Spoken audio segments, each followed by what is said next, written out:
Hello everyone, कैसे हैं आप लोग। मैं हूं डॉक्टर मोहन उपाध्याय और आप सभी लोगों का स्वागत करता हूं आपके अपने यूट्यूब चैनल अड्डा 247 पे।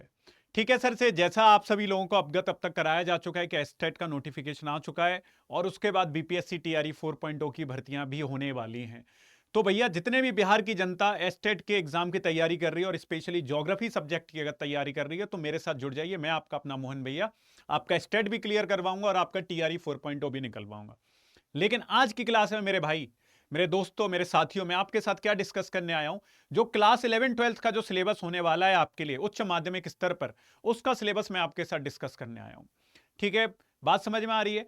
एलिजिबिलिटी में आप लोगों को पता ही है कि अगर आप का मास्टर में, अगर पोस्ट ग्रेजुएशन में अगर आपके 50% नंबर है, ठीक है, और अगर आपका बीएड है तो आप जो है उसके लिए एलिजिबल हैं। या फिर आपके पोस्ट ग्रेजुएशन में 55% मार्क्स हैं और आपके पास 3 साल इंटीग्रेटेड का बीए बीएड या बीएससी बीएड का कोई प्रोग्राम है तो भी आप एलिजिबल हैं। ठीक है सर। तो ज्योग्राफी में कितने क्वेश्चन आने वाले हैं? ज्योग्राफी के आपके 100 क्वेश्चन आने वाले हैं। इस यूनिट में से कितनी यूनिट है आपकी? 10 यूनिट है। देखो भैया, एस्टेट का पेपर देना ही देना है। एस्टेट तो आपका निकलेगा ही निकलेगा हर एक हालत में, लेकिन आपको एस्टेट तक नहीं रुकना है मेरे दोस्त। आपको कहां तक जाना है? टीआरई 4.0 तक जाना है। कहां पे जाना है? टीआरई 4.0 तक जाना है। एक नौकरी लेनी है इसी साल, हर हाल में नौकरी लेनी है इस बार। ठीक है भैया। तो क्या है, मैं बात करता हूं सिलेबस के। ज्योग्राफी का सिलेबस क्या रहने वाला है, भूगोल का क्या सिलेबस रहने वाला है, उस पर बात करते हैं। क्योंकि पेपर देने से पहले मेरी जनता कम से कम यह पता होना चाहिए कि भैया पढ़ने क्या है, पढ़ने क्या वाले हैं, क्या हमारे सिलेबस में हमसे पूछेगा।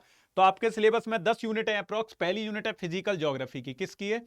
पहली यूनिट है फिजिकल ज्योग्राफी की, जिसमें वो क्या पूछेगा आपसे? Origin of the solar system पूछेगा, internal structure of the earth पूछेगा, आइसोस्टेसी पूछेगा, अर्थक्वेक एंड वल्केनिज्म पूछेगा आपसे, कोवर एंड होम्स की थ्योरीज पूछेगा, बैगनर की कॉन्टिनेंटल ड्रिफ्ट थ्योरी पूछ रहा है वो आपसे, प्लेट टेक्टोनिक पूछ रहा है, फोल्डेड टोपोग्राफी पूछ रहा है, फोल्टेड टोपोग्राफी पूछ रहा है, normal cycle of erosion, arid topography, glacial topography, karst topography. इस तरीके से क्वेश्चन आपके बनेंगे। मेरा पेड बैच चल रहा है एस्टेट का और बीपीएससी टीआरई 4.0 का। अगर आप लोगों बैच ज्वाइन करना चाहते हैं तो अड्डा 247 से वो बैच जाकर अड्डा की साइट पे जाकर, ठीक है, आप वो बैच ज्वाइन कर सकते हैं। ठीक है। अगर आपको थोड़ा रिलैक्सेशन चाहिए आपकी फीस में तो आप एक कोड यूज कर सकते हैं, YT35। ये मेरा कोड है। ठीक है, इस कोड को आपको यूज करके वहां पे कुछ छूट मिल जाएगी आपकी फीस में। ठीक है। दूसरा पार्ट है फिजिकल ज्योग्राफी का, climate and oceanography. Climate and oceanography में से कंपोजिशन से लेके सारी चीजें वो आपसे पूछने वाला है। Composition and structure of atmosphere, classification of air masses, fronts हो गए, साइक्लोन्स हो गए। ठीक है भैया। क्लासिफिकेशन ऑफ क्लाइमेट हो गया, कोपेन का और थॉर्नवेट का क्लासिफिकेशन हो गया क्लाइमेट का, क्लाइमेटिक चेंजेस हो गए, सैलिनिटी हो गई ओशन वाटर की, रिलीफ हो गए ओशन फ्लोर के, relief of the Indian and Atlantic ocean, ocean current हो गए, टाइड्स हो गए। इन सब से आपके क्वेश्चन बनेंगे क्लाइमेटोलॉजी और ओशियनोग्राफी से।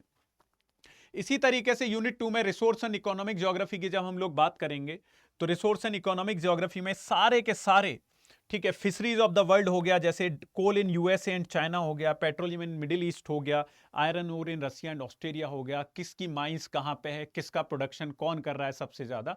इस तरीके के क्वेश्चन दोस्त बन के आते हैं वहां पे। ठीक है भैया। चलो, फिर क्या कह रहा है ये? ठीक है, एग्रीकल्चर में आपको पता होना चाहिए सब्सिस्टेंस फार्मिंग क्या होती है, कमर्शियल ग्रेन फार्मिंग क्या होती है, प्लांटेशन एग्रीकल्चर क्या होता है, और डेयरी फार्मिंग क्या होती है, और मेडिटेरियन एग्रीकल्चर क्या होता है। एग्रीकल्चर के बाद इंडस्ट्रीज। ठीक है, इंडस्ट्रीज में industrial location theory of Weber, agriculture location theory of von Thunen, iron and steel industry India की, cotton textile industry, sugar industry, इन सब इंडस्ट्रीज के बारे में हम लोगों को जानकारी होनी चाहिए। फिर ट्रांसपोर्ट एंड ट्रेड, WTO का पता होना चाहिए, globalisation and its impact on economy. ठीक है, ट्रेड रूट्स पता होने चाहिए, स्वेज कनाल वगैरह वाले, कहाँ से कौन सा रूट हमारा इंपॉर्टेंट है, सी रूट कौन सा इंपॉर्टेंट है। ठीक है, ये सब हम लोगों को पता होना चाहिए।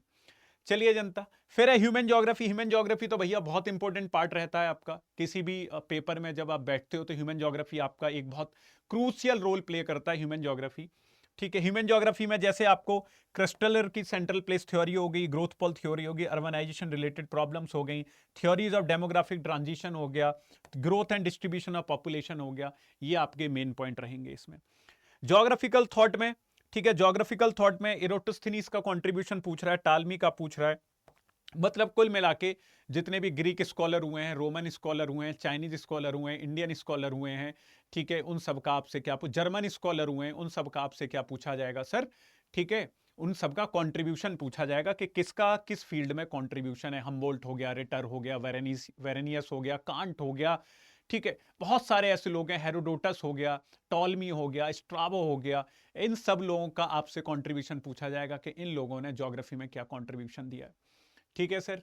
जब मैं एनवायरमेंटल ज्योग्राफी की बात करता हूं दोस्तों, तो एनवायरमेंटल ज्योग्राफी में अच्छा खासा कवरेज है, अच्छा खासा जो है पार्ट कवर कर रहा है एनवायरमेंटल ज्योग्राफी, जिसमें हम लोग पढ़ेंगे इकोलॉजी, इकोसिस्टम क्या होता है, major ecosystem of the world, ecological balance and imbalance, bio energy cycle, biodiversity and hotspot, rain water harvesting, sustainable development और इको टूरिज्म। ठीक है, इन सब पे बात होगी हमारी भैया। फिर रिमोट सेंसिंग एंड जीआईएस वाला पार्ट आपको कवर करना है, पॉपुलेशन ज्योग्राफी वाला पार्ट हम लोगों को कवर करना है, पूरी पॉपुलेशन ज्योग्राफी हम लोगों को देखनी है, माल्थुसियन थ्योरी ऑफ पॉपुलेशन देखना है, ये बहुत इंपॉर्टेंट पार्ट हो जाता है, fertility, mortality, infant mortality rate वगैरह, ये सारे हम लोगों को दोस्त पता होने चाहिए। ठीक है, ज्योग्राफी ऑफ एशिया, अब देखो यहां पे क्या है, ज्योग्राफी ऑफ एशिया पूछा है, ज्योग्राफी ऑफ एशिया में चाइना आ गया, जापान आ गया, इंडिया आ गया, इन सब का आपसे पूछा जाएगा। बात समझ में आ रही है? Structure, physiography, drainage, climate, natural vegetation, characteristic of agriculture, mineral resources, China का, जापान का। ठीक है, किन दो कंट्रीज का पूछा जा रहा है ये सब? चाइना और जापान का पूछा जा रहा है। ठीक है, geography of India and Bihar, geography of India and Bihar, ये बहुत इंपॉर्टेंट होने वाला है। Geography of India and Bihar जो है सर, ये आपका बहुत इंपॉर्टेंट पार्ट होने वाला है। क्लियर है भैया? चलिए, ज्योग्राफी ऑफ इंडिया की पूरी यूनिट, ज्योग्राफी ऑफ इंडिया की क्रॉप्स हो गई, फिजियोग्राफिक डिवीजन्स हो गए, रिवर सिस्टम हो गया आपका, एग्रीकल्चरल सॉइल हो गई, ट्रेड रूट्स हो गए, इंडिया की इकोनॉमी हो गई, उस सब के बारे में हम लोगों को पता होना चाहिए। ठीक है भैया, यूनिट 10 है आपकी cartographic and statistical technique, cartographic and statistical technique. ठीक है भैया, तो कुल मिला के आपके सिलेबस में 10 यूनिट है, अच्छा खासा सिलेबस है दोस्तों। एस्टेट आपका निकलना तय है, एस्टेट आपका क्लास 11 12 के लिए निकलना तय है। आप टीआरई 4.0 की तैयारी करना स्टार्ट कर दीजिए, क्योंकि नौकरी वहीं से लगनी है, एस्टेट क्वालिफाई करने के बाद टीआरई 4.0 देना है। ठीक है भैया जनता, तो आप शिद्दत से लगे रहिए, मन लगा के पढ़ाई करिए, ठीक है, फोकस्ड रह के पढ़ाई करिए। ठीक है, इस जर्नी में मैं आपके साथ हूं, आपका मोहन भैया आपके साथ है पूरे तरीके से। ठीक है भैया, बाकी आप लोग मुझे लगातार फॉलो करते रहिए, मेरा यूट्यूब पे भी मैं फ्री क्लास ले रहा हूं, जहां पे लगातार मैं एमसीक्यूज की प्रैक्टिस करवा रहा हूं आप लोगों को। उसके बाद मेरा पेड बैच भी चल रहा है, अगर आप मुझसे पढ़ना चाहते हैं तो मेरा पेड बैच ज्वाइन कर सकते हैं। ठीक है भैया, बात समझ में आ गई? आज के लिए इतना ही है। Thank you so much everyone, जय हिंद, जय भारत।